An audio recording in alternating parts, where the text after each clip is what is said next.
Petroleum में। तो आपको याद रहना चाहिए कि सिंथेटिक पेट्रोलियम के प्रिपरेशन में इसका प्रयोग किया जाता है। बहुत ही इंपॉर्टेंट बात है जिसको आपको नोट कर लेना चाहिए, बहुत ही जबरदस्त, बहुत ही इंपॉर्टेंट। ठीक है, याद कर लेंगे। चलिए रविंदर जी बताइए, समझ में आया? तो अभी आपको पता था या नहीं पता था, बताएं। अभी आपको पता था कि नहीं पता था? लोग, जानकारी शायद लोगों को नहीं है, जी बोलिए। नहीं पता था। तो सिंथेटिक पेट्रोलियम में बर्जियस प्रोसेस यूज होता है, और इस बर्जियस प्रोसेस में जो लाइट ऑयल होता है, मैं आपको बताने की कोशिश करूंगा। जो यहाँ पर लाइट ऑयल होता है, लाइट ऑयल याद कर लेना, लाइट ऑयल जो होता है इससे मिलता है गैसोलीन, पढ़ा होगा आपने, गैसोलीन मिलता है। ठीक है, उसके बाद एक मिडिल ऑयल होता है, पढ़ा था आपने, एक मिडिल ऑयल होता है, मिडिल ऑयल, और मिडिल ऑयल से मिलता है आपको, याद है आपको, कैरोसिन, ये सब पेट्रोल टाइप के जितने भी होते हैं, कैरोसिन मिलता है, याद है जी, नेफ्थलीन मिलता है। ठीक है, नेफ्थलीन मिलता है, इसी से सब मिलते हैं बचे हुए जितने भी हैं। नेफ्थलीन, पैराडीन, बिल्कुल सही है, यहाँ पर नेफ्थलीन लिख लीजिए, ये आ सकता है, नेफ्थलीन हो गया, पायराडीन हो गया, ठीक, फिनॉल हो गया, नोट कर लेना। और इसके बाद जो ऑयल बचता है उसे बोलते हैं हैवी ऑयल। क्या बोलते हैं? हैवी ऑयल बोलते हैं। हैवी ऑयल से क्या मिलता है बताएंगे आप? ये सब बर्जियस प्रोसेस ही बोला जाता है। हैवी ऑयल से आपको वैक्स मिलता है, लुब्रिकेटिंग ऑयल भी बोलते हैं इसे। इससे जितने भी ऑयल होते हैं, मिनरल ऑयल जिसे आप बोलते हो, हैवी ऑयल से आपको बोल सकते हैं लुब्रिकेटिंग ऑयल मिलता है, लुब्रिकेटिंग ऑयल मिलेगा, वैक्स मिल जाएगा यहीं से। ठीक, जितने भी लुब्रिकेटिंग टाइप के ऑयल हैं वो सब यहीं से मिलते हैं। तो यहाँ पर मेरा उद्देश्य था केवल आपको नाम बताना, है ना, अच्छी चीज। अब आपको याद भी रहेगी कि अनु सर ने बताया था क्लास में, आखिरी क्लास थी, यानी कहने का तात्पर्य ये कि जब हम लोग एंडिंग में क्लास ले रहे थे तो अनु सर ने बताया था, आपको याद रहेगा। दूसरा इंपॉर्टेंट नाम है फिशर ट्रॉप्स का, फिशर ट्रॉप्स का जी।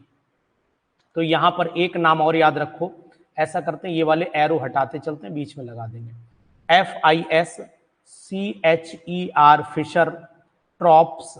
बताइए फिशर ट्रॉप्स मेथड जो है वो कहाँ यूज होता है? बताइए फिशर ट्रॉप्स प्रोसेस कहाँ यूज होता है? बोले, फिशर ट्रॉप्स प्रोसेस कहाँ यूज होता है, बताएंगे आप जी? इसका काम होता है, सबसे इंपॉर्टेंट काम है इसका, वाटर गैस बनाने में। सिंथेटिक पेट्रोलियम तो बनता ही बनता है, लेकिन सबसे इंपॉर्टेंट रोल, बिल्कुल सही है, synthetic petrol as well as water gas. क्योंकि जब तक वाटर गैस नहीं बनेगी तब तक आगे का प्रोसेस नहीं बढ़ेगा आगे। तो आप सबसे पहले इससे वाटर गैस ही ऑप्शन में लाएंगे, वाटर गैस। और वाटर गैस का फार्मूला, ठीक है, वाटर गैस का फार्मूला आपको पता होना चाहिए, क्या है बोलो?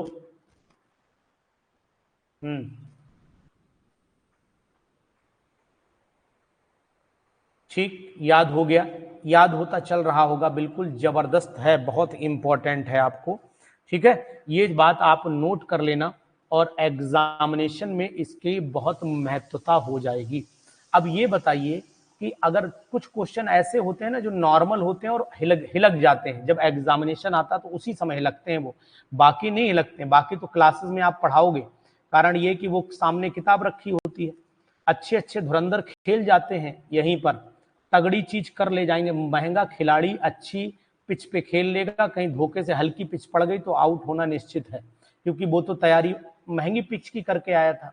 अब अगर मान लीजिए हम यहीं पर बात करें, ये कंपाउंड है, यहाँ पर कौन सा कैटलिस्ट प्रयोग किया जाएगा कि हमारा यहाँ पर बेंजीन बन जाए? बहुत ही जबरदस्त क्वेश्चन है। और यहाँ पर हमारे हाइड्रोजन तो निकलेंगे ही निकलेंगे, तो 1 2 3 4 5 6 7 8, यानी कि 4 हाइड्रोजन निकाल दें यहाँ पर, बिस्किट कुछ नहीं जी।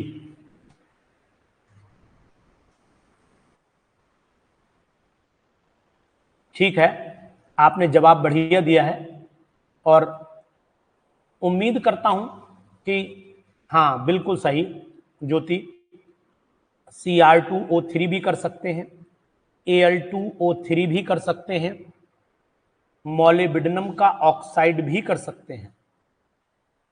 ठीक है, MO3 भी कर सकते हैं। टेम्परेचर हाई रखेंगे और हाई प्रेशर भी रखेंगे। ठीक है, लगभग 600 डिग्री सेल्सियस के आसपास। ठीक है, बिल्कुल सही। तो अब इससे रिलेटेड जो भी रिएक्शंस आएंगी आप जरूर कर लेंगे। मैं उम्मीद करता हूं कि आपको ऐसे क्वेश्चंस जो हैं वो गड़बड़ नहीं करने पाएंगे। ठीक है, चलिए अब मैं जो पूछता चल रहा हूं उस पर भी आप इंपॉर्टेंट अपनी नजर दौड़ाइएगा। मैं आपसे पूछना चाहता हूं कि इसमें पोलर कैरेक्टर कहां कहां आपको दिखाई दे रहा है। नेक्स्ट बात आ रही है पोलर कैरेक्टर। देखो वैसे तो सब चीजें लोग महंगी महंगी पढ़ते हैं, हम आपको हल्की आज पढ़ा रहे हैं। पोलर कैरेक्टर कहां कहां दिखाई देगा बताइएगा। जैसे ये बॉन्ड पोलर है, ये बॉन्ड पोलर है या नहीं है, ये बॉन्ड पोलर है कि नहीं है, और ये बॉन्ड पोलर है कि नहीं है, और ये बॉन्ड पोलर है कि नहीं है। अब आप मुझे लाइन से बताते चलिए, लाइन से बताते चलिए। ये पोलर है, ये हमारा पोलर है, ये आपका नॉन पोलर है, ये आपका नॉन पोलर है, ये आपका पोलर है, और ये आपका पोलर है। ये सब चीजें मैंने क्यों आपको बताई? मैं इसलिए बताना चाहता हूं कि यहां पर आपने एक क्वेश्चन देखा था कि आपसे गलत हुआ था। वो क्वेश्चन ये था कि अगर हम लोग नेक्स्ट पॉइंट जो है वो पोलैरिटी पर ही है, पोलर कैरेक्टर के कारण ही है, वो ये है कि NF3 को देखेंगे तो पोलैरिटी ज्यादा आएगी या NH3 को देखेंगे तो पोलैरिटी ज्यादा आएगी। मोर पोलर कहां होगा? ये क्वेश्चन भी अच्छा क्वेश्चन है और ये एनसीईआरटी से जुड़ा हुआ क्वेश्चन माना जा रहा है। गरिमा ने कहा है ऑल आर पोलर, तो क्या कार्बन कार्बन पोलर हो जा रहा है?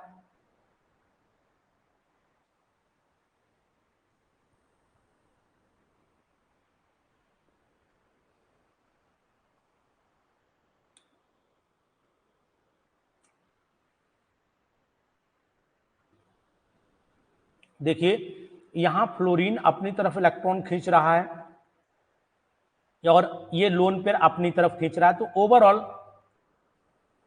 यहां कैंसिलेशन हो रहा है, कैंसिलेशन हो रहा है।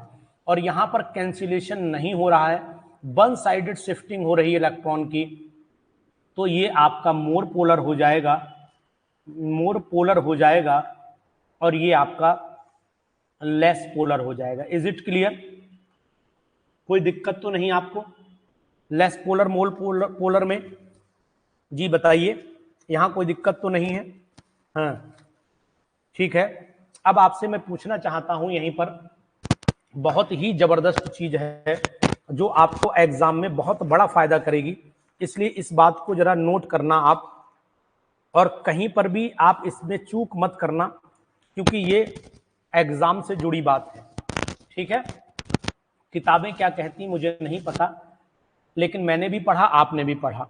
अगर आपसे कहूं मैं कि यहां पर PH3C पॉजिटिव है, ठीक है, और एक आपका CH2 double bond CH single bond CH2, इनमें कौन ज्यादा स्टेबल कार्बोकैटायन है?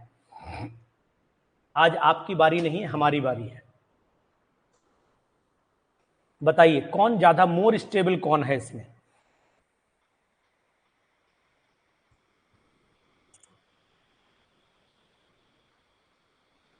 More stable?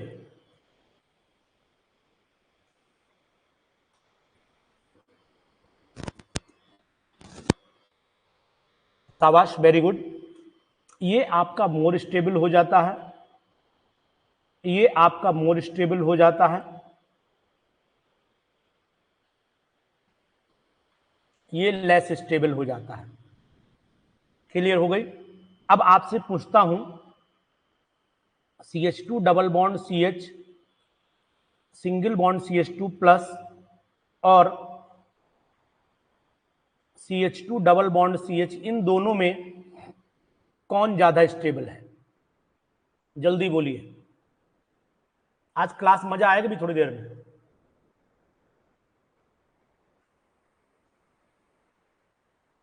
अनमोल जी, आनंद आएगा भी थोड़ी देर में। ये एलाइल है और ये विनाइल है। शाबाश, वेरी गुड। अब आपसे पूछना चाहता हूं कि ये 3 डिग्री है,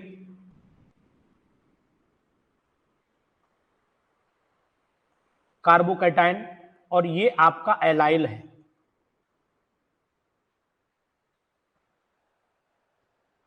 जी, कौन ज्यादा स्टेबल है इसमें? ये आपका मोर हो गया, ये मोर, और ये लेस हो गया था।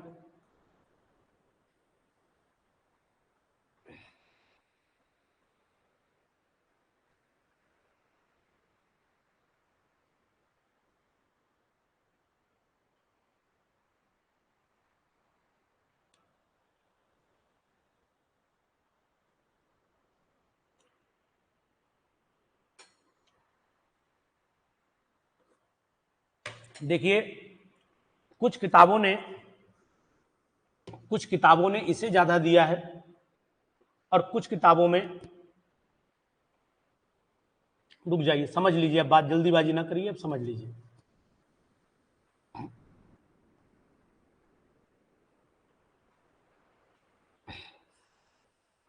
जी, कुछ किताबों ने एलाइल को दिया है, ठीक है, कुछ किताबों ने आपको 3 डिग्री पे दिया है। अब यहां पर आपसे मैं एक क्वेश्चन पूछूंगा कि हाइपर कॉन्जुगेशन और रेजोनेंस इफेक्ट में, रेजोनेंस में मोर इफेक्टिव कौन होता है, मोर डोमिनेंट कौन होता है? कौन है? 1 मिनट रुक जाइए, बहुत परेशान कर रहे हैं। हेलो हेलो, हाँ जी, कौन? हाँ, तो क्लास में आइए ना, क्लास ज्वाइन करिए, नीचे आप ऐप पर जाइए, लाइव सेशन चल रहा है। हाँ ठीक है, ज्वाइन करिए आप नीचे, आपके ऐप में नीचे की तरफ ज्वाइन ऑप्शन कहीं ना कहीं आ रहा होगा। ठीक, ओके, कॉल ना करिए क्योंकि कारण ये मैं क्लास ले रहा हूँ। ठीक, हाँ, ज्वाइन ऑप्शन, ज्वाइन का बटन आएगा नीचे, उसे आप क्लिक करिए। किसी भी बैच में आप ओपन आएगा ना, ओपन कहीं पर भी ओपन, जो होम पेज होगा। हाँ ठीक, जी जी ठीक।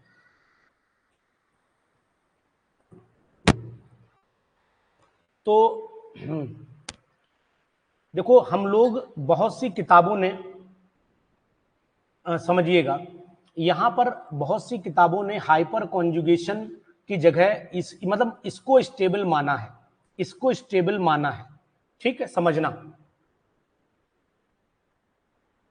यहां पर हाइपर कॉन्जुगेशन ज्यादा बनेंगे, यहां पर रेजोनेंस कम बनेंगे। तो आपको याद रखना है कि हाइपर कॉन्जुगेशन के हिसाब से यहां रेजोनेंस इफेक्ट ज्यादा डोमिनेंट होता है, समझना, रेजोनेंस ज्यादा डोमिनेंट होता है as compare to hyper conjugation.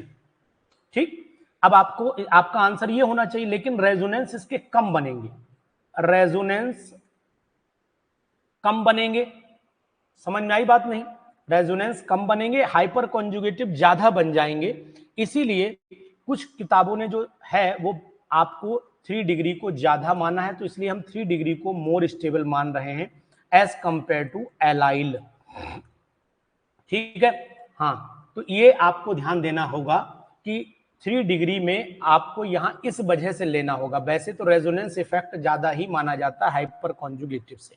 इतनी बात सबको समझ में आ गई, कोई दिक्कत तो नहीं है। अब ये बताओ जी, अगर यहाँ CH3 CH2 दिया है, आज हम क्लास आपके हट के ले रहे हैं, बिल्कुल क्वेश्चन कुछ नहीं, ये ज्यादा स्टेबल है या ये ज्यादा स्टेबल है, मैंने सही लिखा है या गलत लिखा है? जी बताइए, मैंने सही लिखा है गलत लिखा है?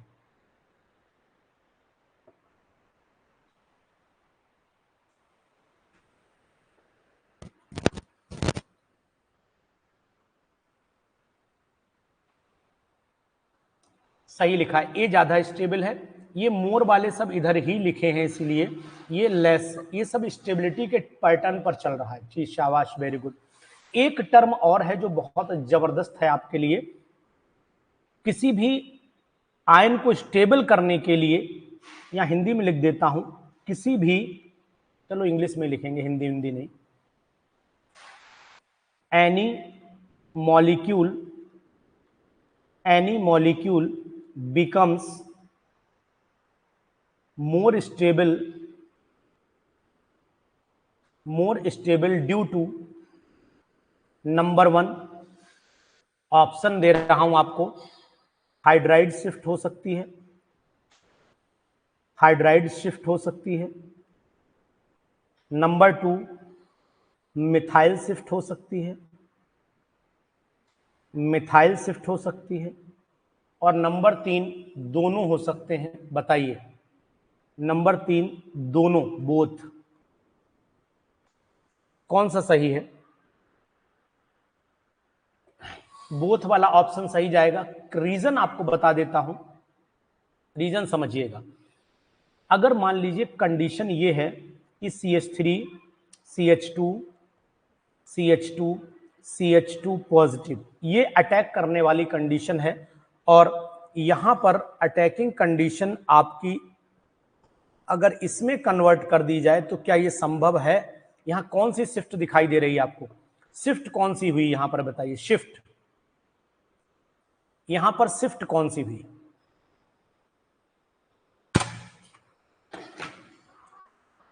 यहां शिफ्ट बताइए कौन सी हुई? यहां शिफ्ट बोलिए कौन सी हुई? हाइड्राइड शिफ्ट हुई। वेरी गुड, शाबाश, बहुत सुंदर। मजा आ रहा है ना? ऐसे टॉपिक पढ़ने में आपको आनंद आ रहा है कि नहीं आ रहा है? खाली बीमारी पढ़ने से अच्छा ये पढ़िए आप। उसके बाद अगर मेरे पास कंपाउंड ये है, एकदम छांट के लाता हूं, माली माल है मेरे पास इस समय, ये माल मैंने सब आज ही के लिए बटोर के रखा था, ठीक है। यहां मैंने CH3 लिया और इसको मैंने कन्वर्ट कर दिया मोर स्टेबिलिटी की तरफ ले जाने के लिए, यहां CH3 लिया। बेंजाइलिक और 3 डिग्री में आपका 3 डिग्री, बेंजाइलिक जब बने, बेंजाइलिक है तो बेंजाइलिक में एल्काइल कंडीशन हो जाएगी, सिखा, एल्काइल कंडीशन बन जाएगी तो यहाँ 3 डिग्री ज्यादा स्टेबल मिथाइल। हाँ जी बताइए, CH3 हो गया पॉजिटिव, यहां पर हो गया आपका CH3, ठीक है, और यहां पर हो गया आपका CH और यहां CH3। यहां कौन सी शिफ्ट हुई आपकी? बताएं, शिफ्ट बताइए यहां कौन सी हुई? मिथाइल शिफ्ट हो जाएगी। वेरी गुड, शाबाश, यहां पर मिथाइल शिफ्ट हो जाएगी। बहुत सुंदर। आपको ये चीजें जरूर पता रहनी चाहिए, ऐसे क्वेश्चन भी संभावित हैं। यहां पर मिथाइल शिफ्ट हुई है। बहुत ही जबरदस्त आपने जवाब दिया, बहुत सुंदर। अब ये बताइए कि अगर मैं आपसे कहना चाहूं कि सपोज कर लेते हैं हमारे पास में दो कंडीशन है, दो कंडीशन आपको मैं दिखा रहा हूं। एक कंडीशन में ये दे रहा हूं सिंपल, एक कंडीशन में आपको ये दे रहा हूं, यहां नेगेटिव लगा दिया मैंने, दिख रहा है, और यहां मैंने एक कंडीशन में ऐसे बना करके दे दिया डराने के लिए। अब मैं पूछना चाहता हूं कौन स्टेबल ज्यादा है, मोर स्टेबल लेस स्टेबल? बताइए, स्टेबिलिटी ऑर्डर क्या है? मुझे नहीं पता, पेपर में ऐसे ही आ गया। अब ऐसे ही आने के बाद मोर स्टेबिलिटी आप किस में बताएंगे?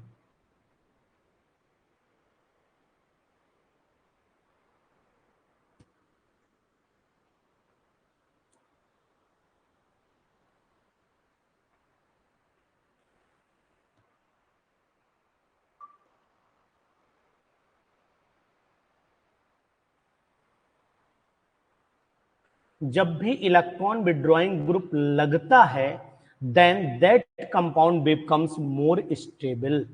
ये इलेक्ट्रॉन विड्रॉइंग ग्रुप यानी e electron withdrawing group when added then compound becomes electron in the presence of, यानी कि ऑन एडिंग कर देता हूं यहां पर, on adding electron withdrawing group stability बढ़ जाती है, स्टेबिलिटी इंक्रीज हो जाती है।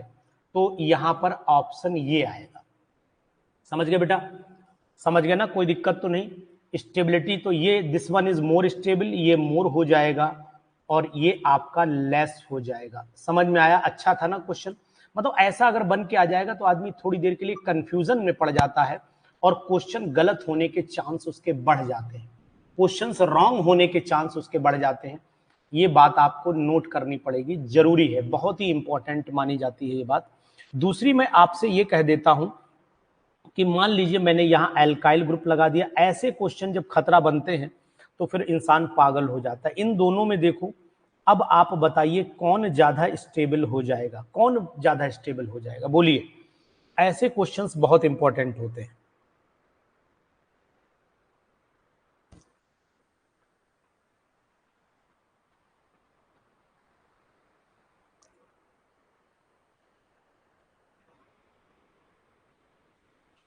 यहां पर अब उल्टा हो जाएगा, बी ज्यादा स्टेबल हो जाएगा। बिल्कुल शाबाश, मोर हो गया, मोर स्टेबल हो गया और ये आपका लेस स्टेबल हो गया। बहुत ही जबरदस्त, मजा आ रहा है बिल्कुल आपको जी। ये इलेक्ट्रॉन डोनेटिंग लग चुका है और ये इलेक्ट्रॉन विड्रॉइंग लगा हुआ था।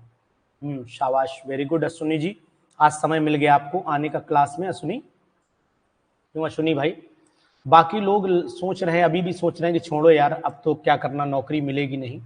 अगर हम आपसे कहें कि बेंजाइल कार्ब एनायन है, benzyl carb anion, benzyl carb anion, तो बेंजाइल कार्ब एनायन की स्टेबिलिटी का जो रीजन होता है, स्टेबिलिटी का रीजन होता है, स्टेबिलिटी रीजन क्या होगा? अश्विनी, मैं हमेशा आपको पीजीटी बनाना चाहता था और आप टीजीटी में मूड रख रहे थे, तो मैं सलाह दूंगा कि सोच ऊंची रहनी चाहिए। स्टेबिलिटी रीजन क्या होगा? स्टेबिलिटी रीजन बताइए। इसमें स्टेबिलिटी रीजन आपका रेजोनेंस होता है, रेजोनेंस। ठीक है, ध्यान देना, ये रेजोनेंस के कारण ज्यादा स्टेबल माना जाता है एज कंपेयर टू अदर। ठीक, बहुत ही जबरदस्त क्लास है आज की। आज की क्लास की आपको तारीफ करनी पड़ेगी, मैं जबरदस्ती आपसे तारीफ करवाऊंगा। कारण बता देता हूं, क्योंकि आपके अंदर एक एनर्जी जनरेट करना चाहता हूं मैं, और वो एनर्जी मेंटेन रहे। इन दोनों का स्टेबिलिटी ऑर्डर आप जरूर पढ़ लेना, बहुत ही जरूरी है एग्जामिनेशन के पॉइंट ऑफ व्यू से। अब मैं रीजन पूछना चाहता हूं कि जो स्टेबिलिटी कार्बोनाइन की है वो एल्काइन की ज्यादा होती है, एल्काइन की मोर होती है, तो यहां पर मैं एल्काइन लिख देता हूं, यहां एल्कीन लिख देता हूं और यहां पर आपका एल्केन लिख देता हूं। बहुत ही जबरदस्त, very very important, alkyne, alkene, alkane, alkane. ठीक, इंपॉर्टेंट है, नोट करके रखना। रीजन आपको बता देता हूं, यहाँ sp है, यहाँ पर आपका sp2 है और यहाँ पर आपका sp3 है। तो मोर इलेक्ट्रोनेगेटिव कार्बन आपको कहां दिख रहा होगा? तो आपको रीजन बता देते हैं, एस करेक्टर ज्यादा कहां है, एस करेक्टर ज्यादा कहां है? ठीक, बताइए, एस करेक्टर मोर कहां है? तो यहां पर मोर एस करेक्टर हो जाएगा, मोर एस करेक्टर हो जाएगा। फिर इसके बाद यहां पर लेस हो जाएगा, लेस एस करेक्टर हो जाएगा और यहां पर लीस्ट एस करेक्टर हो जाएगा, लीस्ट। ठीक, ध्यान दीजिएगा, बहुत इंपॉर्टेंट है। और यही केस अगर हम लोग ट्राइफिनाइल बेंजाइल एलाइल में ले लेते हैं, तो यहां नोट करना कि अगर मान लीजिए ट्राइफिनाइल मैंने लिया, तो ऐसे लिख देता हूं, ट्राइफिनाइल डायरेक्ट लिख देता हूं, triphenyl, triphenyl carb A9, triphenyl methyl carb A9 की बात चल रही है, कार्ब एनाइन, तो ये ज्यादा स्टेबल माना जाता है as compare to benzyl, as compare to allyl. अब यहाँ एलाइल को रेजोनेंस ज्यादा लेनी पड़ेगी और यहाँ 1 डिग्री, यहाँ 2 डिग्री, और यहाँ 3 डिग्री। ये स्टेबिलिटी का ऑर्डर एनायन में रहता है, कार्ब एनायन में रहता है। तो यहाँ कार्ब एनायन की मैं बात कर रहा हूं, इसलिए इसको भी आप याद रखना। पेपर में पीजीटी में ऑर्डर जो हमेशा मैक्सिमम 4 पूछे जाएंगे, मैक्सिमम 4, इससे ज्यादा नहीं पूछे जा सकते। 4 का मतलब है कि 4 ऑप्शन बनते हैं, इसलिए मेरा कहना है वो 4 ऑर्डर ही बनाते हैं, जिससे कि हमें ये चीज मिल जाए। यहाँ पर दूसरी बात आपको और बताऊंगा कि आप नोट कर लेना ये बात भी जो बहुत जरूरी है, हाइब्रिडाइजेशन। अच्छा ये बताओ, कार्बोकैटायन ज्यादा स्टेबल होगा, कार्बोकैटायन स्टेबल होगा या कार्ब एनायन ज्यादा स्टेबल होगा? कार्ब एनायन, इन दोनों में कौन ज्यादा स्टेबल होगा? अगर स्टेबिलिटी की बात करता हूं तो इन दोनों में मोर और लेस कौन होगा? मोर स्टेबल कौन होगा और लेस स्टेबल कौन होगा? बहुत ही जरूरी बात है, आपको पता रहनी चाहिए। जल्दी बोलिए। चलो ये नहीं, सर्किल बनाऊंगा।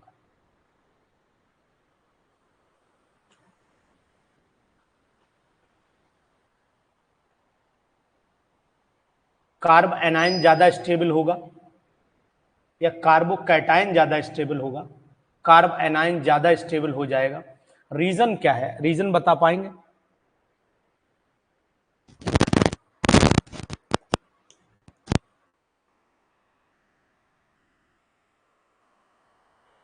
कार्ब एनायन आपके अकॉर्डिंग ज्यादा स्टेबल हो जाएगा क्योंकि जी आपने बोला कि उसकी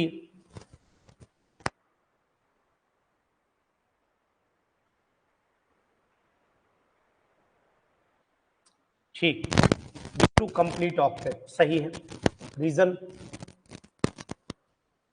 ठीक, यानी कि अगर हम स्टेबिलिटी की बात करते हैं तो कौन ज्यादा टाइम तक बना रहेगा, मतलब आपने जवाब दिया कि ये ज्यादा स्टेबल होगा, ये मोर स्टेबल होगा और ये आपका लेस स्टेबल होगा।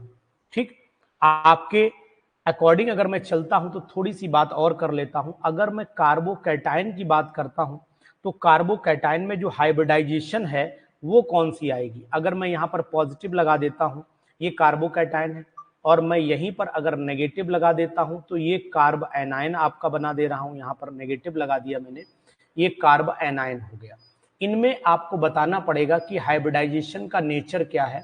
यहां पर sp2 हाइब्रिडाइजेशन आ जाएगी और यहां पर आपका sp3 हाइब्रिडाइजेशन आ जाएगी। क्या sp3 आ जाएगी? ठीक है, कार्बन sp3 हाइब्रिडाइज्ड है। अब इसी की सीरीज में आपको एक बात और जरूरी याद रखनी है, जो मुझे भी याद रखनी है और आपको भी याद रखनी है। ये दोनों क्या है? इन दोनों का नाम बताइए। ये क्या है? ये मैंने यहाँ H बनाया, यहाँ H बनाया और यहाँ मैंने लोन पेयर लिया। ये मैंने Cl बनाया, ये Cl बनाया। ये दोनों हैं क्या? बताएंगे आप?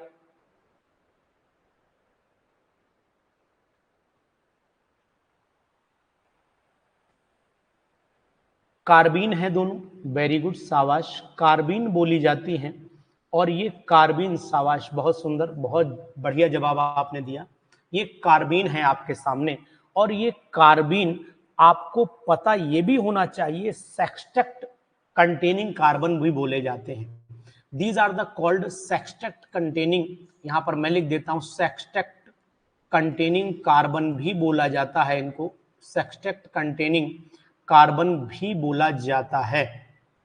ठीक है, ये डाइक्लोरोकार्बिन है, ये डाइक्लोरो है और ये केवल आपकी मिथाइलिन कार्बिन, इसको आप बोल सकते हो। क्या बोल सकते हो? मिथाइलिन कार्बिन बोल सकते हो, मिथाइलिन कार्बिन आप इसको बोल सकते हो, कोई दिक्कत नहीं है। दूसरी चीज यहीं पर एक आ जाती है, एक आपका मैं स्ट्रक्चर बना करके पूछूंगा कि कौन इसमें सेक्सटेट क्यों है। देखो, सेक्सटेट का मतलब है 6 इलेक्ट्रॉन, 1 2 3 4 5 6, टोटल यहाँ पर 6 इलेक्ट्रॉन है।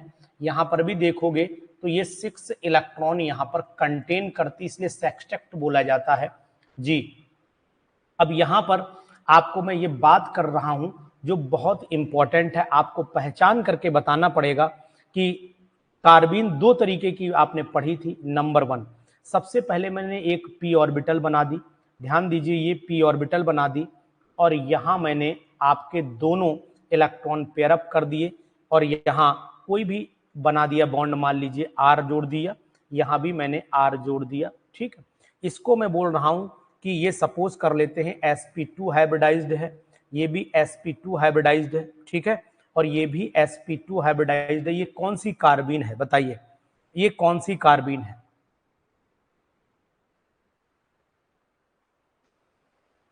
सेम ऑर्बिटल में है, सिंगलेट है, इसका मतलब यहां मैं सिंगलेट लिख देता हूं, सिंगलेट। वेरी गुड, शाबाश, बहुत सुंदर। इसको हम लोग सिंगलेट कार्बीन के नाम से जानते हैं। बहुत ही जबरदस्त है आज की क्लास, ठीक, आपको याद रखना चाहिए इसके अकॉर्डिंग। तो यहां पर ये एंगुलर कंडीशन आपकी बन रही है, एंगुलर, ये यहां पर एंगुलर कंडीशन भी याद रखना। कंडीशन कैसी है इसकी? एंगुलर है, एंगुलर। और एंगल अगर आप एंगुलर में नोट करेंगे तो 120 डिग्री का आएगा। ध्यान रखना, ये नहीं लिखा रहता है किताबों में, ये आपको पता रहना चाहिए, नहीं परेशान हो जाओगे। दूसरी कार्बन मैंने यहां बनाई और इसमें मैंने क्या काम किया, एक इलेक्ट्रॉन यहां बना दिया जो ऊपर की डायरेक्शन में है। ये सब बातें किताबों में आपको बहुत ढूंढने पर मिलेंगे, वैसा नहीं कि मैंने भी किताबों से ही पढ़ा है, लेकिन आपको ढूंढना पड़ेगा, इसके लिए मेहनत आपको करनी पड़ेगी। अब यहां एक लाइन में यहां इमेजिन करके ड्रॉ कर रहा हूं। अब आपको दिखाई दे रहा होगा ये आपकी ट्रिपलेट बन गई, और ट्रिपलेट में कंडीशन आपकी लग जाती, बहुत ही इंपॉर्टेंट है। यहां पर आप नोट कर पा रहे होंगे, ये लीनियर शेप भी आपको दिख रही होगी, एसपी यहां पर भी, एसपी यहां पर भी 180 डिग्री का मैंने एंगल बना दिया यहां पर। ये आपकी लीनियर कंडीशन दिखाई दे रही है और आपकी 180 डिग्री बन गया। ये ट्रिपलेट है और हाइब्रिडाइजेशन यहां पर आपको एसपी नोट करनी पड़ेगी। बहुत ही जबरदस्त क्वेश्चन है। इसमें दोनों इलेक्ट्रॉन जो होते हैं दोनों डिफरेंट एसपी ऑर्बिटल में होते हैं, ये सब एसपी एसपी है, दो डिफरेंट एसपी ऑर्बिटल्स में होते हैं, ठीक है। ये बात आप अपने दिमाग में नोट करके रखिए, बहुत ही जबरदस्त है। एक क्वेश्चन और मन में चलता है कि ये बताओ sp हाइब्रिड ऑर्बिटल ज्यादा स्टेबल होगी या sp2 ज्यादा स्टेबल होगी? इतनी बात भी बताओगे, ट्रिपलेट कार्बीन ज्यादा स्टेबल होगी या फिर स्टेबल कौन होगी, मोर स्टेबल कार्बीन कौन है? बहुत जरूरी है ये जानना। ट्रिपलेट कार्बीन जो होती है ये मोर स्टेबल हो जाती है, मोर स्टेबल, क्योंकि इसी को, ठीक है। और सिंगलेट कार्बीन जो होती है वो लेस स्टेबल होती है। एक बार पूछा था, प्रीति ने पूछा था कि सर कौन ज्यादा स्टेबल होगी, तो मैंने उसे बताया था कि भैया ऐसा है कि ट्रिपलेट ज्यादा स्टेबल होगी, क्योंकि यहाँ ज्यादा एनर्जी चाहिए होती है, इलेक्ट्रॉन, है ना, दो इलेक्ट्रॉन को सेम ऑर्बिटल में लाने के लिए आपको ज्यादा एनर्जी की जरूरत पड़ेगी। तो इसलिए ये माना जाता है कि यहाँ रिपल्सन, इंटर इलेक्ट्रॉनिक रिपल्सन जो होता है वो बहुत हो जाता है अगर सेम ऑर्बिटल में रहेंगे। यहाँ इंटर इलेक्ट्रॉनिक रिपल्सन मोर होगा, यहाँ इंटर इलेक्ट्रॉनिक रिपल्सन कम होगा। अगर आप रीजन जानना चाहते हो तो लिख सकते हो नीचे, less inter electronic repulsion, less inter electronic repulsion. बहुत ही साधारण वर्ड में मैंने आपको जवाब दे दिया। यहां पर मोर इंटर इलेक्ट्रॉनिक रिपल्सन, मोर इंटर इलेक्ट्रॉनिक रिपल्सन हो जाता है, ठीक है। और रिएक्टिविटी का कारण ये है कि वहां पर अनपेयर्ड हैं, वो हमेशा पेयर्ड होना चाहते हैं, इसलिए ट्रिपलेट कार्बीन जो होती है ये बाई रेडिकल और ये बाई वैलेंट भी बोली जाती है, बाई रेडिकल भी बोली जाती है, बाई रेडिकल और एंड बाई वैलेंट भी बोली जाती है। ये भी बात ध्यान देना, इसी वजह से आपको ध्यान रखना रिएक्टिविटी भी इसकी ज्यादा रहती है, इसीलिए रिएक्टिव, मोर रिएक्टिव भी मानी जाती है, मोर रिएक्टिव भी मानी जाती है। ये भी बड़ा खास बात है, ये आपकी लेस रिएक्टिव मानी जाती है। तो ये सब चीजें आपको नॉर्मल किताबें जब लेके बैठेंगे ना तो दिमाग आपका खराब हो जाएगा, पागल हो जाओगे, उसके बाद भी आपको आंसर जल्दी नहीं मिलेंगे। तो इसलिए जरूरी हो जाता है कि एक कोच का होना, कोच बहुत बड़ी चीज नहीं होता, आप में से ही एक होता है, लेकिन उसकी प्रेजेंस बहुत इंपॉर्टेंस माने रखती है कहीं ना कहीं, ठीक है। इसी तरीके से आपसे मैं पूछ रहा हूं कि ये मैं जो पूछ रहा हूं ये बताइएगा न्यूक्लियोफाइल है कि इलेक्ट्रोफाइल है?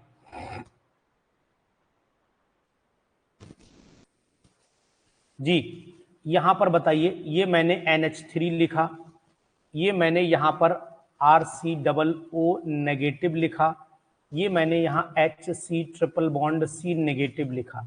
ये इलेक्ट्रोफाइल है या न्यूक्लियोफाइल है बताइए। यहाँ पर मैंने BF3 लिखा, यहाँ पर मैंने Br पॉजिटिव लिखा, यहाँ Cl पॉजिटिव लिखा, यहाँ NO2 पॉजिटिव लिखा। बताइए कि कौन न्यूक्लियोफाइल है, कौन इलेक्ट्रोफाइल है। इनको A मान लेते हैं, इनको B मान लेते हैं। ये न्यूक्लियोफाइल बोले जा रहे हैं और ये आपके इलेक्ट्रोफाइल बोले जा रहे हैं, है ना जबरदस्त। तो ध्यान देना पड़ेगा कि इनको किस में काउंट करें, ये बताइए आप। जैसे मान लीजिए आपके सामने NH4 प्लस आ गया, ये किस में जाएगा, आपके सामने CH2 पॉजिटिव, ठीक है। अगर मैं इसको देखूं तो आपको ध्यान देना पड़ेगा, ये कंडीशन आपको नोट करनी पड़ेगी कि आखिरकार ये कंडीशन पैदा कैसे होती है। अगर मैं टॉलिन की बात कर लेता हूं, थोड़ी देर के लिए इसे हटा देता हूं यहां से, और मैं बात शुरुआत कर देता हूं मिथाइल से, ठीक है। इसे हटा देता हूं। अब मिथाइल ने मान लीजिए ये किया, यहां से H पॉजिटिव निकाल दिया,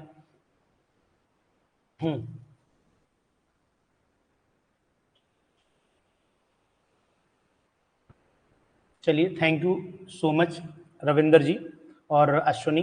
देखिए यहाँ पर ये H यहाँ से निकाल दिया, तो एक्चुअल में होगा क्या, ये बॉन्ड इधर मूव करेगा, ये बॉन्ड इधर मूव करेगा। तो नेक्स्ट कंडीशन में आप नोट कर पा रहे होंगे कि ये कंडीशन आपके सामने तैयार हो जाएगी।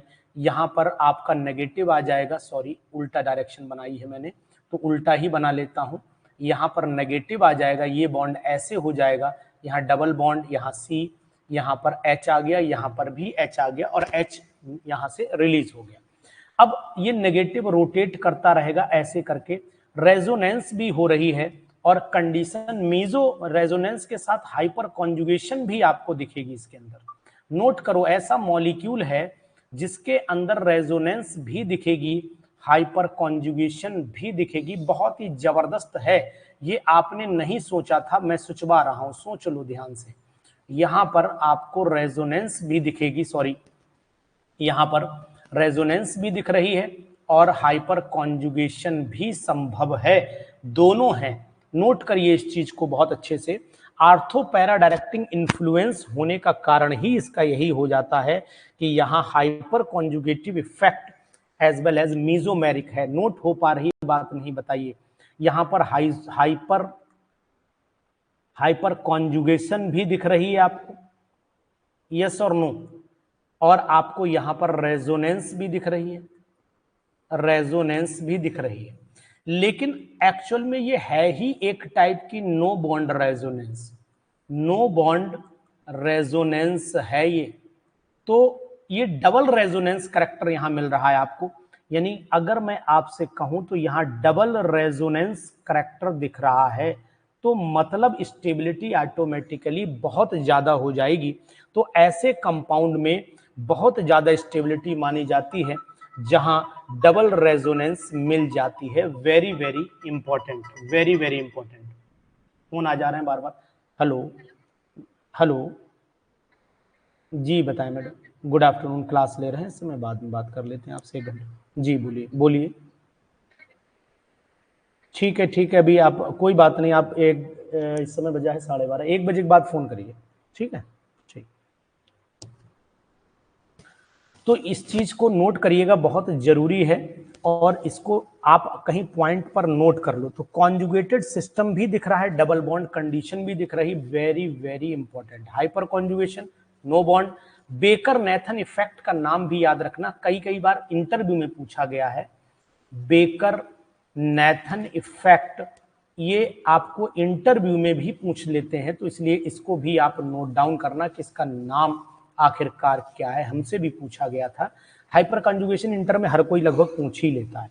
अब मैं जानना चाहता हूं आपसे कि बताइए कि यहां पर जो है ये कंपाउंड एरोमेटिक है या नहीं है, जी बोले। ये कंपाउंड मैंने H ऐसे दिखाया पॉजिटिव, यहां बताओ एरोमेटिक है नॉन एरोमेटिक, एरोमेटिक है कि नॉन एरोमेटिक, बोलिए। ये कंपाउंड एरोमेटिक है कि नॉन एरोमेटिक, बोलिए फटाक से। बहुत ही जबरदस्त सीरीज है। और ये कंपाउंड ये है आपके सामने, और इस कंपाउंड में मैं एक H पॉजिटिव उड़ा देता हूं, मान लीजिए थोड़ी देर के लिए, तो ये कंपाउंड में ऐसे बना दूंगा। अब यहाँ आपका एक H रह गया, एक यहाँ पर माइनस आ जाएगा क्योंकि H पॉजिटिव जुड़ गया है। ये पहला वाला एरोमेटिक है, ये वाला फर्स्ट, पहला वाला बताइए। ए वाला बताइए, ए वाला। बी वाला बताइए, ए वाला बताइए, ए वाला।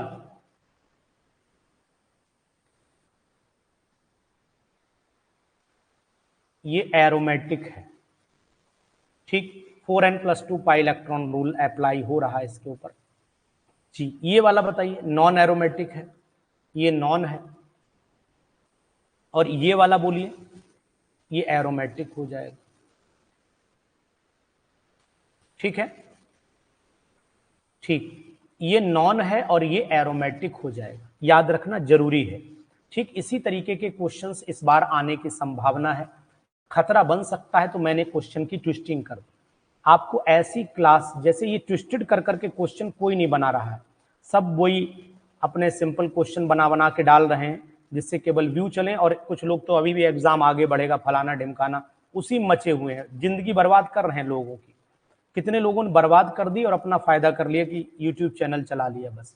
ये वाला सी वाला बताइए कैसा कंपाउंड है, सी वाला कंपाउंड बताइए कैसा है।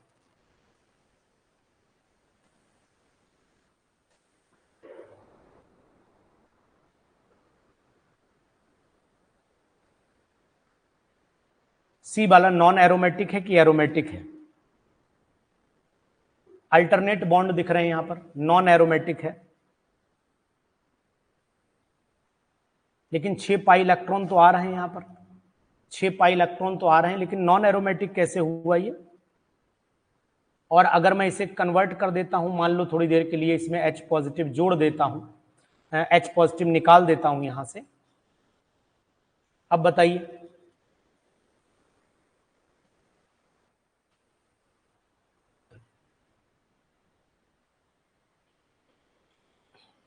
प्लेन में प्रेजेंट नहीं, अल्टरनेट बॉन्ड भी तो नहीं है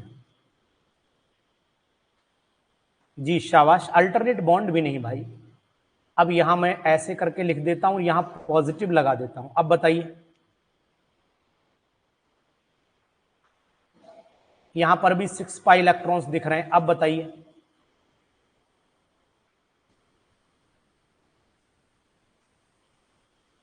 अब एरोमेटिक हो गया, अब एरोमेटिक हो गया।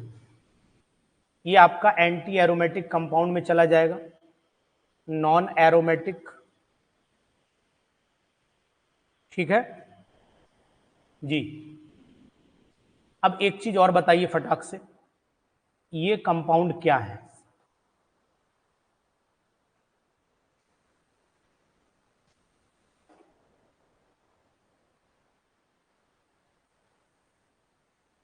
ये कंपाउंड एरोमेटिक है कि नॉन एरोमेटिक है? इनके नाम पता है आपको?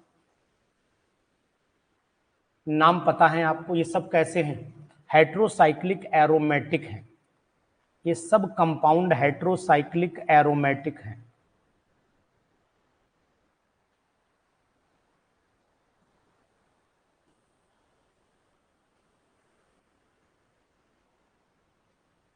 ठीक है, समझ में आ रही बात आपको? नहीं आ रही? ऑल आर एरोमेटिक कंपाउंड है, ठीक है। इसी तरीके से ये हमारे एरोमेटिक, लेकिन ये वाला कंपाउंड कैसा है ये बताइए, ये वाला कंपाउंड कैसा है बोलिए।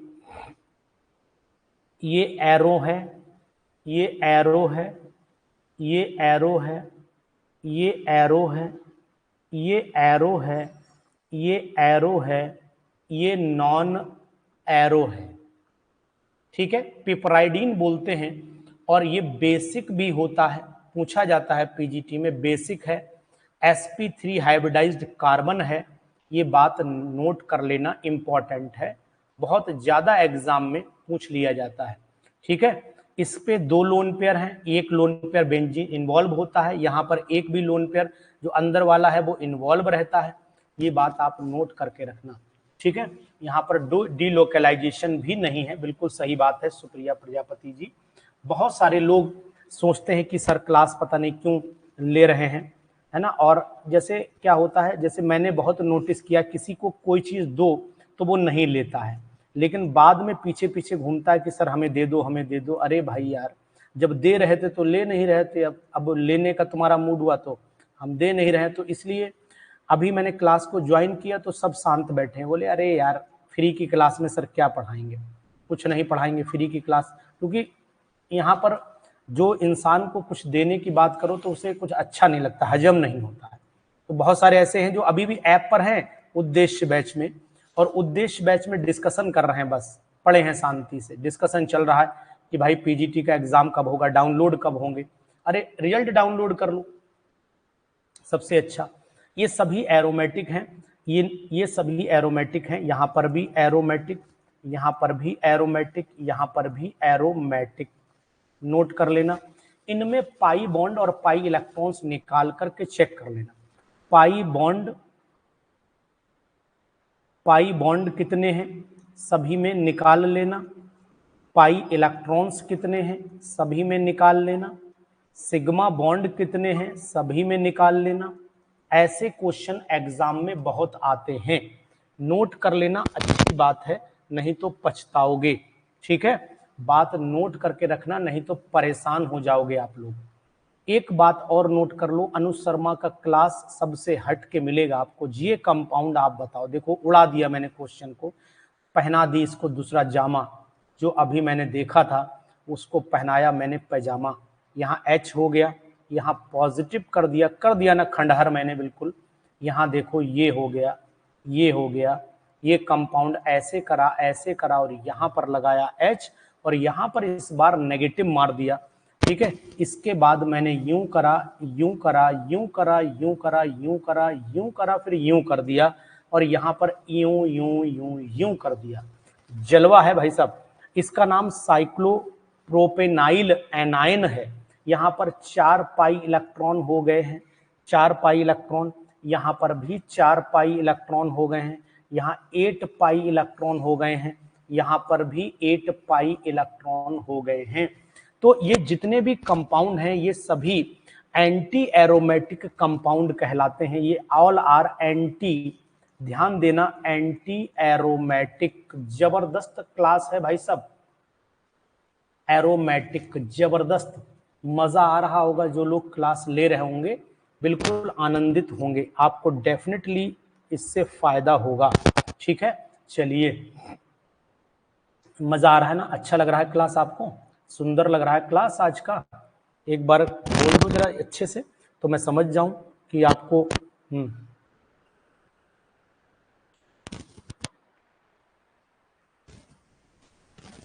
जी। चलिए, अब एक कंपाउंड है, इसमें आप पहचान करके बताएंगे ये कंपाउंड मैंने ये कंपाउंड मैंने जो है ऐसे बनाया। ये क्वेश्चन मिलेंगे यहाँ से, यहाँ मजाक बिल्कुल नहीं है, बिल्कुल सीरियस वे में है। ये कंपाउंड मैंने इसमें कन्वर्ट करने की कोशिश की, तो बताओ कि यहाँ डबल बॉन्ड लिया, यहाँ मैंने OH कर दिया, इसमें कौन सी आइसोमेरिज्म आप नोट कर पा रहे हैं? Thank you very much to all of you. खुद बोल लेता हूँ, जैसे कभी कभी अपने आप भी जय बोल लिया करो, उसमें भी आराम मिलता है। तो मैं अपने आप भी कभी कभी जय बोल लेता हूँ अपने की, ईश्वर सुनेगा, सिलेक्शन आपका होगा। ये कंपाउंड है, ये इसमें कौन सी टाइप की, पहले वाले में कौन सी टाइप की आइसोमेरिज्म है बताइएगा, और दूसरे वाले में भी कौन से टाइप की आइसोमेरिज्म बना दूं मैं। ऐसा कर देता हूं, यहाँ पर ले लेता हूं CH3, तब सही रहेगा। तो यहाँ पर लेना पड़ेगा मुझे CH2, यहाँ पर बताइए CH2 डबल बॉन्ड N हो गया, और ऊपर तो O ही रहेगा, और यहाँ पर OH लिख देता हूँ।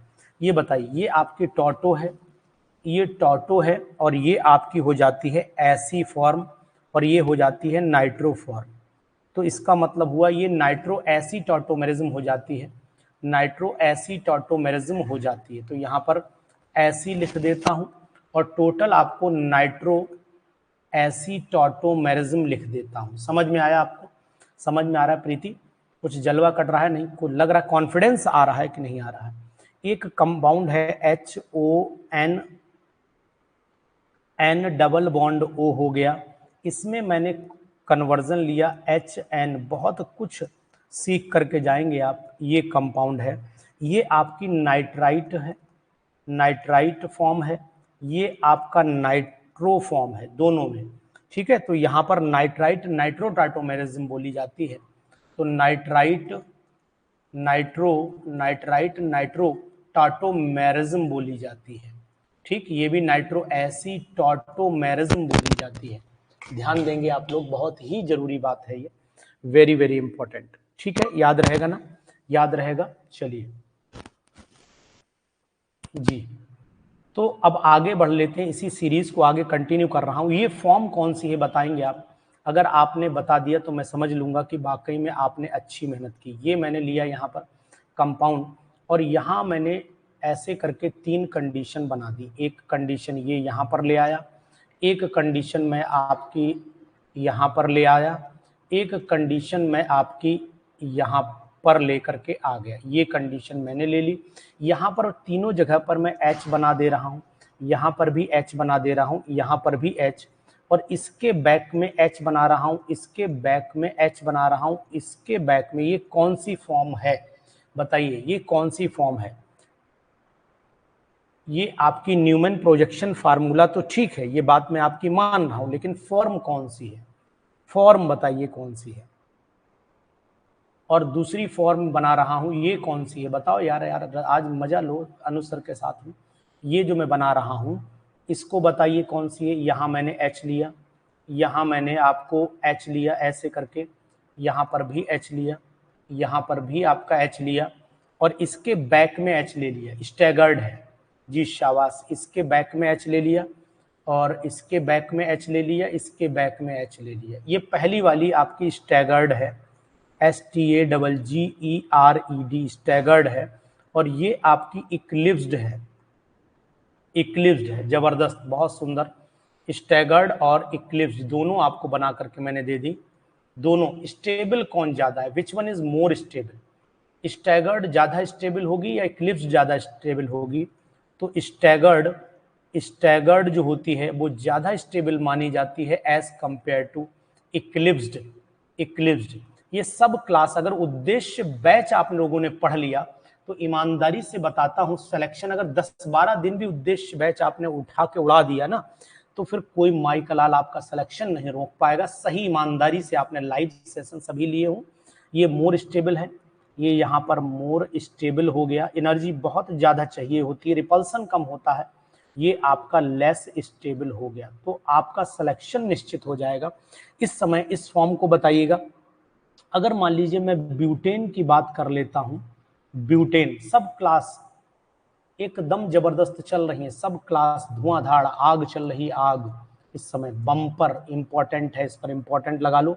ये मैंने आपके सामने एक बनाया, ईमानदारी से बताना ये कौन है। ये मैंने यहाँ CH3 ले लिया, ये यहाँ पर मैंने H ले लिया, ये यहाँ पर मैंने H ले लिया।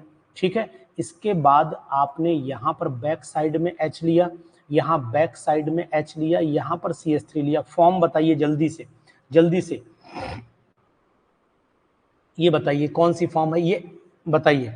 जब हम लोग ऐसी कंडीशन में आ जाते हैं तब यहाँ पर रोटेशन आपको दिख रहा है, ये स्टैगर्ड है, स्टैगर्ड है, लेकिन आपको एंटी दिख रही होगी। ये CH3 इसके जस्ट अपोजिट है, ये CH3 इसके जस्ट अपोजिट है भैया, तो ये एंटी फॉर्म दिख रही होगी। तो ये आप नोट करिए, ये एंटी दिख रही होगी जी।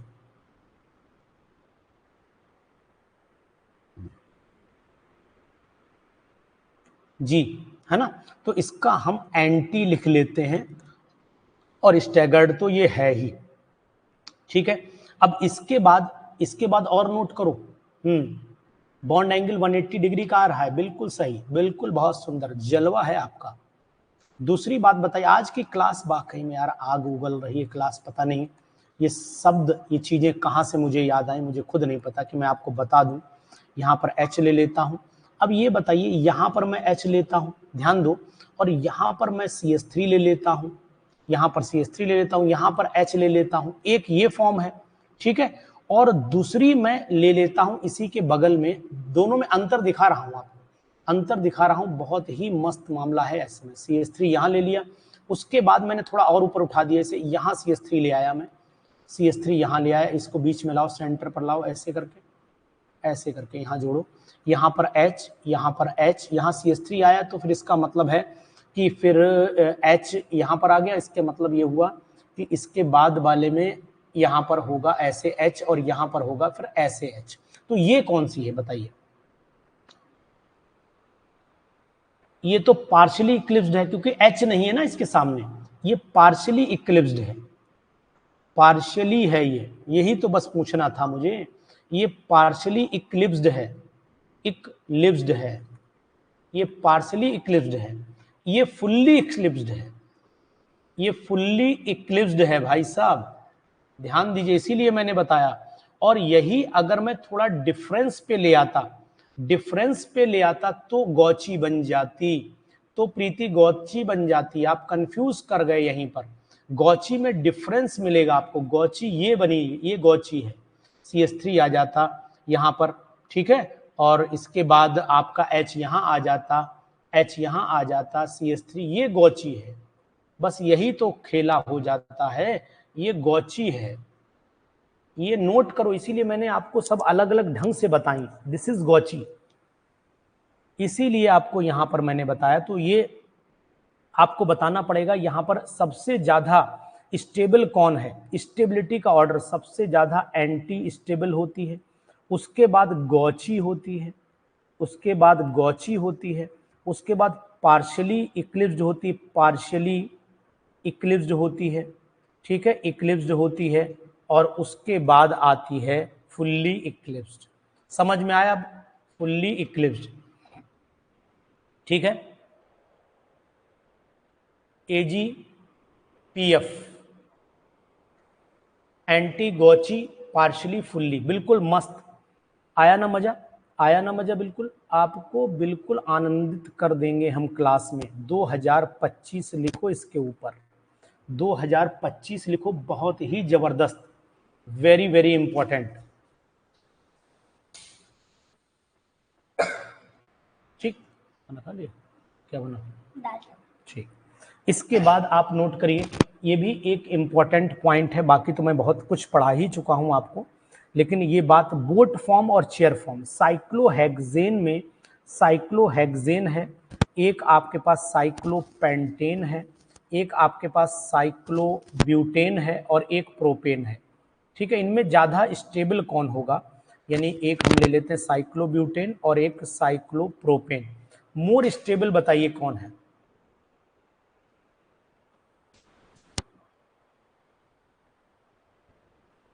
स्टैगर्ड आखिर में आएगी, आखिर स्टैगर्ड ही फॉर्म है, एंटी स्टैगर्ड ही बोली जाती है, एंटी स्टैगर्ड ही है।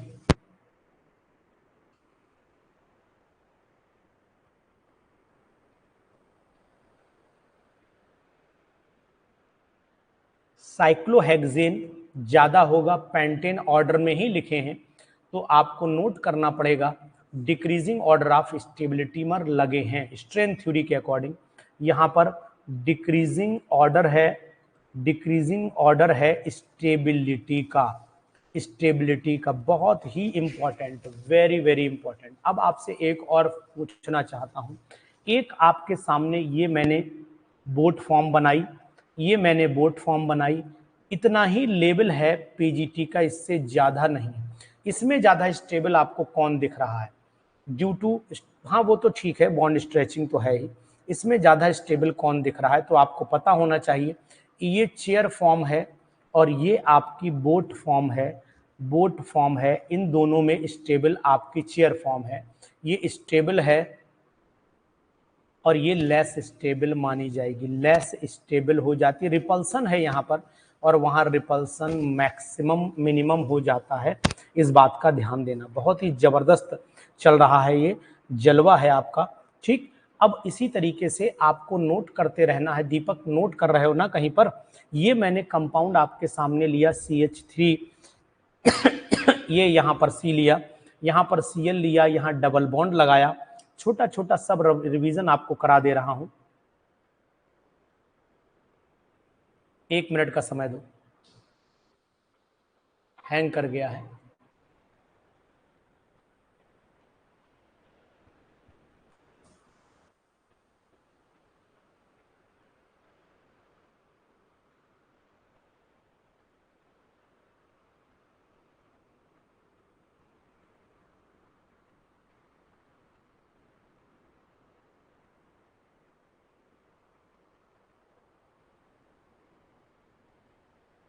सिस्टम हैंग कर गया है, थोड़ा समय दीजिए।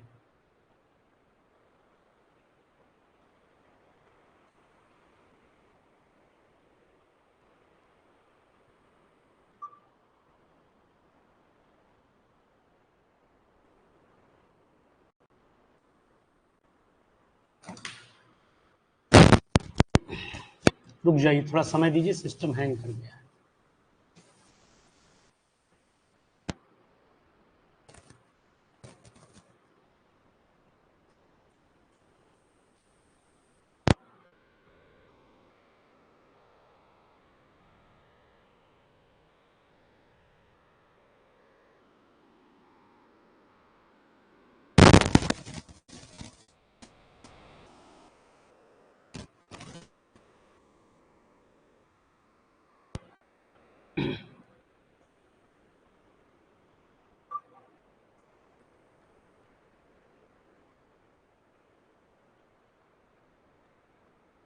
तो हम लोग यहाँ पर आ गए थे, अपनी ये बात आपको बता रहे थे कि भाई सबसे स्टेबिलिटी की अगर मैं बात कर रहा हूँ यहाँ पर, तो जरूरी हो जाता है हमारे लिए ये समझना कि यहाँ हम लोग ईजेड पर भी थोड़ी नज़र डाल लें। आप एक दो एग्जाम्पल, ज़्यादा नहीं, आपको रिमाइंड करा दूंगा कि यहाँ CH3 है, यहाँ CH3 CH2 और यहाँ पर आपका Br है।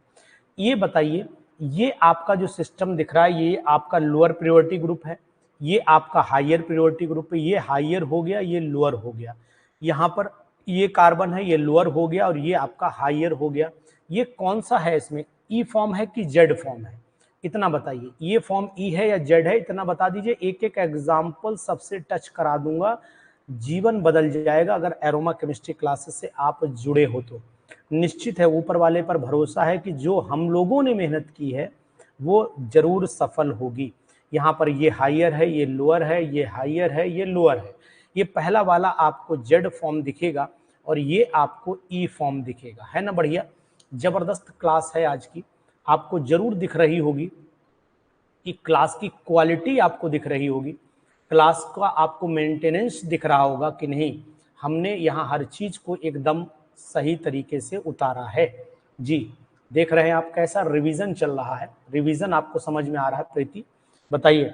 इसी तरीके से अगर मैं आपसे कहता हूं कि थोड़ा सा आप एक तरफ और नजर डालिए, इस तरीके के कंपाउंड परेशान आपको कर सकते हैं। जैसे मैंने कंपाउंड लिया H, यहाँ पर C, यहाँ पर मैंने Br और यहाँ पर C, फिर यहाँ डबल बॉन्ड C मार दिया, फिर यहाँ Br। हल्के एग्जाम्पल तो दुनिया कराती है, चलिए आइए देखते हैं जलवा हमारा क्या है। हम लोग यहाँ पर क्या करते हैं, इसको यहीं से क्रॉस कर देते हैं इस तरीके से, थोड़ा सा इस कंपाउंड, इसे हम लोग एलीन बोलते हैं, आपको पता होगा ऐसे कंपाउंड को एलीन बोला जाता है, एलीन, ठीक है। एलीन में ये हॉरिजॉन्टल प्लेन, एक प्लेन हॉरिजॉन्टल है, मतलब मैं अगर चाहूं तो इसे ऐसे बना सकता हूं, ऐसे करके ऐसे लाऊं, ऐसे जोड़ूं, ये हॉरिजॉन्टल प्लेन होगा। और ये प्लेन आपका वर्टिकल बना देता हूं। वर्टिकल बनाने के लिए हमें सीधी लाइन खींचनी पड़ेगी और इसके ऊपर से उठानी पड़ेगी ऐसे, ये वर्टिकल है। ये प्लेन हॉरिजॉन्टल है, हॉरिजॉन्टल उधर का बना सकते हो, हॉरिजॉन्टल है, जॉन्टल है, और ये आपका वर्टिकल प्लेन है, ये आपका वर्टिकल प्लेन है जी। तो ये आपको यहाँ पर नो प्लेन ऑफ सिमेट्री दिखाई देगी। जब नो प्लेन ऑफ सिमेट्री दिखाई देती है तो मिरर इमेज सेम आती है। तो यहाँ पर कायरलिटी जो होती है वो दो ग्रुप के बीच में सिंगली बाउंडेड हो जाती है। तो बताएंगे आपकी क्या होगा, ऑप्टिकली एक्टिव होगा, नहीं होगा।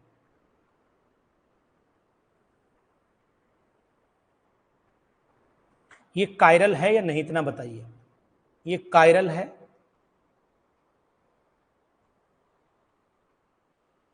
कायरल है, ठीक। ऑप्टिकली एक्टिव भी है, जी शाबाश, वेरी गुड मनु, एग्जाम्पल समझ में आया, बहुत सुंदर एग्जाम्पल है और एग्जाम में पूछा जा सकता है, संभावित है ऐसे एग्जाम, ठीक है।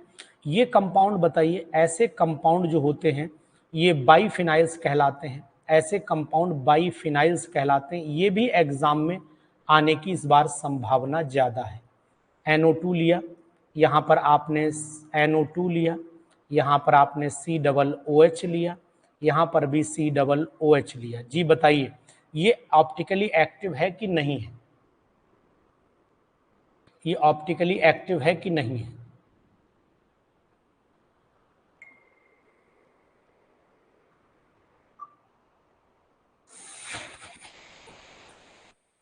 नहीं है, not optically active, not optically active, ये ऑप्टिकली एक्टिव कंपाउंड नहीं है। अगर यहीं पर हम ऐसे कर देते तो ये ऑप्टिकली एक्टिव बन जाता, तो ये ऑप्टिकली एक्टिव बन जाता है। अब ये ऑप्टिकली एक्टिव हो गया भाई साहब। बहुत ही इंपॉर्टेंट मसला यहाँ पर चल रहा है और ये बात आपको नोट करनी चाहिए कि नहीं, ये क्लास वाकई में बहुत जानदार है, बहुत शानदार क्लास है। इसको यूज करेंगे, आप बार बार देखिएगा, ऐसे एग्जाम्पल को जरूर पढ़िएगा। यहाँ पर आइए, यहाँ पर आइए, ऐसे मैंने बना दिया, चलो यहाँ पर इस बार नहीं बनाते, ऐसे कर लेते हैं। यहाँ पर मैं COOH ले लेता हूँ, यहाँ पर भी COOH ले लेता हूँ। सिस फॉर्म है कि ट्रांस फॉर्म है, इतना बताइए। ये सिस और ट्रांस में बताइए कौन सी सिस है, कौन सी ट्रांस है। यहाँ पर मैं COOH ले लेता हूँ, यहाँ पर H ले लेता हूँ, यहाँ COOH ले लेता हूँ, यहाँ पर H। बताइए, ये फॉर्म आपको सिस दिख रही होगी और ये फॉर्म आपको ट्रांस दिख रही होगी, दिख रही है ना जी, समझ गए। तो इस तरीके के कंपाउंड्स आप जरूर पढ़ लीजिएगा, ये एग्जाम में आपको समझ में आ सकते हैं। एक और बता दीजिए, अगर मैं आपसे कहता हूं, अगर मान लीजिए थोड़ी देर के लिए मैं एक एग्जाम्पल ले लेता हूं, यहाँ पर COOH ले लेता हूं, यहाँ पर मैं OH ले लेता हूं, यहाँ पर मैं H ले लेता हूं, यहाँ पर C, यहाँ पर H, यहाँ पर OH ले लेता हूं और यहाँ पर COOH। इसको नंबर 1, इसको नंबर 2, नंबर 3, नंबर 4 मैं यहाँ पर दे रहा हूँ। तो अब आप जो हैं ये बताइए कि अगर मैं इसको नंबर 1 डालता हूँ, इसे 1, इसे 2, इसे 3, है ना, इसे 2, इसे 3 ले लेता हूँ, तो आपको RS सिस्टम बताना है, बस RS सिस्टम बताना है। जल्दी बताइए कि किसमें RS सिस्टम है, किसमें नहीं है। जी बोले।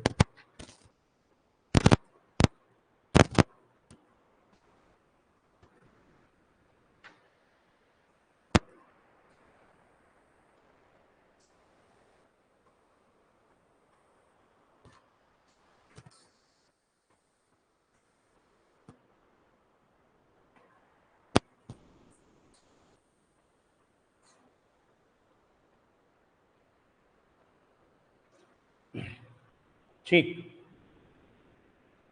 देखो, जिन लोगों को कंफ्यूजन होता है उनका मैं इलाज बता दे रहा हूं, आप करिए क्या वो मैं आपको समझाता हूं। ठीक, समझिए, देखो जरा ध्यान दो। कंफ्यूजन होता है, ठीक है, बिल्कुल सही, कंफ्यूजन मिटाते हैं, मिटाते हैं आशीष श्रीवास्तव जी। ठीक, देखो एक्चुअल में क्या होता है, हम प्रियोरिटी ऑर्डर नहीं पता कर पाते हैं कि कैसे प्रियोरिटी ऑर्डर लगेगा। ठीक, तब हमें दिक्कत आती है, अदरवाइज नहीं। सबसे पहला नंबर तो इसे दीजिए, इसका ऑक्सीजन लगा है। उसके बाद ये पूरा बड़ा ग्रुप लीजिए ना, ये पूरा बड़ा ग्रुप लीजिए, आप फुल बड़ा ग्रुप लीजिए। दोनों, अगर सिंपली आपको क्या करना पड़ता है, जब आप इस कंडीशन को देखेंगे, हाँ, CIP रूल अगर आपको पता, दोनों ही आर है, ये बिल्कुल सत्य है कि दोनों आर है, 2R है और यहाँ पर 3R है, दोनों ही आर है, दोनों राइट साइड में चलते हैं। तो आपको करना क्या रहेगा जी, एलीन में आपको क्या करना, रुक जाइए पहले मैं इसको कंफर्म कर देता हूं। CIP रूल के अकॉर्डिंग अगर हम लोग चलेंगे तो यहां पर क्या दिखाई देगा, दोनों OH, देखो नंबर 1 इसे दोगे, इसके बाद कार्बन के बाद ऑक्सीजन लगे हैं, जब कार्बन से डबल बॉन्ड ऑक्सीजन लग जाता है तो उसको ट्रिपल बॉन्ड की कंडीशन माना जाता है। तो ये यहां पर हो गया आपका सेकंड नंबर, और ये फिर उसके बाद थर्ड हो गया, और ये लास्ट में फोर्थ मान लेते हैं। तो इसका रोटेशन ये आता है और इसका रोटेशन भी यही आता है, तो दोनों का रोटेशन अपोजिट है। इसका उल्टा लिख दीजिए, ये उल्टा रोटेशन इसका क्लॉकवाइज, मतलब ये एंटी दिख रहा है तो इसका R मान लीजिए, तो 2R हो गया, और इसके थर्ड नंबर पे भी ये उल्टा दिख रहा है तो इसका भी आप 3R, जो हो उसका अपोजिट। जो रोटेशन आए, जो रोटेशन आता है, जो रोटेशन आता है उसका अपोजिट ले लीजिए आप।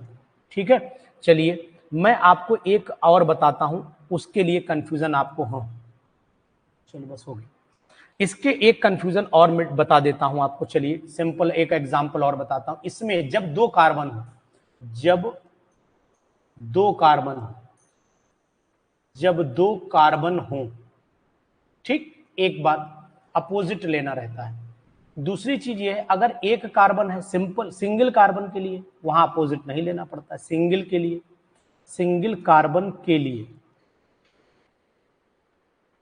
कार्बन के लिए अब मान लेते हैं थोड़ी देर के लिए, सिंगल कार्बन के लिए हम यहां पर एक कार्बन लिया, यहां पर H लाए, यहां पर हमने NH3 ले लिया, और यहां पर हमने ले लिया COO C2H5 ले लिया, और यहां पर हमने COOH ले लिया।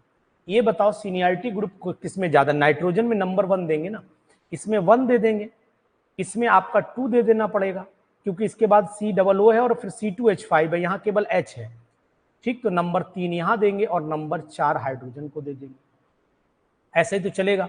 तो इसका मतलब जो सीक्वेंस निकल करके आया बाहर हमारे, वो सीक्वेंस में क्या आया कि 1 इधर चला, फिर आपका 2 या 3, तो ये क्लॉकवाइज रोटेशन हुआ ना, ये ऐसे आया ना, ऐसे, तो ये R आ जाएगा ना, R। ये चीज नोट करने वाली है। अब मान लीजिए जी, बिल्कुल समझ में आया आपको? नहीं आया? अब ऐसे देखो, ऐसे मान लो हमने एक कंपाउंड ये लिया, ऐसे बना के दे दिए किसी को, बच्चे को घबराने के लिए, यहाँ C2H5, ठीक है, सॉरी यहाँ पर ऐसा करते हैं Br ले लेते हैं, वो तो ले चुके, यहाँ पर Br लगा दिया, यहाँ पर आपका H लगा दिया, यहाँ पर आपका I लगा दिया, यहाँ पर आपका Cl, सब लगा दिए मैंने। अब प्रेफरेंस ऑर्डर बताओ, नंबर 1 तो हम इसे देंगे, नंबर 2 इसे देंगे, नंबर 3 इसे देंगे। तो ये रोटेशन तो हमें क्लॉकवाइज दिखा ना, ये रोटेशन क्लॉकवाइज दिखा ना।